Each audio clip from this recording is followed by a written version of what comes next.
Hello friends, very very good morning. আমি পাপিয়া। আজকে সকাল সকাল একটু জিনিস গোছানো নিয়ে গুড মর্নিং উইশ করছি। ভেরি ভেরি গুড মর্নিং সবাইকে। কেমন আছেন? আশা করি ভালো আছেন, আমরাও ভালো আছি। এই যে হাজব্যান্ড নিয়ে এসছে মাসকাবাড়ি বাজার করে। এই যে এখানে আছে জিরে গুঁড়ো, ধনে গুঁড়ো। এই যে এখানে নিয়ে এসছে তেল। এই যে এখানে সর্ষের তেল, সাদা তেল, এটা পুরো মাসের। ডক্টর চয়েস আপনার মাস্টার অয়েল নিয়ে এসছে। এই যে আমরা এটাই খাই। আচ্ছা, আর এখানে এই যে গুঁড়ো দুধ, আর এখানে মুগের ডাল, আটা, মসুর ডাল সব নিয়ে এসছে।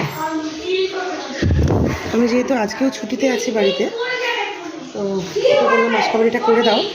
আজকেও যেহেতু অফিস যাবো না, ছুটিতে আছি, তো বললাম মাসকাবাড়িটা করে দাও, তাহলে আমি সব গুছিয়ে টুছিয়ে দিয়ে কাল থেকে অফিস যেতে পারবো। তো এগুলো সব গুছিয়ে নিই, তারপরে রান্না বসাবো। এখনও রান্না শুরু করিনি। হাজব্যান্ড যেহেতু বেরোবে, চাটা করলাম, চাটা খেয়ে নিয়ে এবারে আমি এই জিনিসপত্রগুলো গোছাতে আসলাম। মাসকাবাড়িগুলো ফটাফট গুছিয়ে নিই। এই যে আটাও নিয়ে এসছে, আটা, চিনি। এই যে আমরা গণেশের আটা খাই, আটা, চিনি সব নিয়ে এসছে। চলুন গোছগাছ করে নিই, তারপর আসছি। টাটা সবাইকে।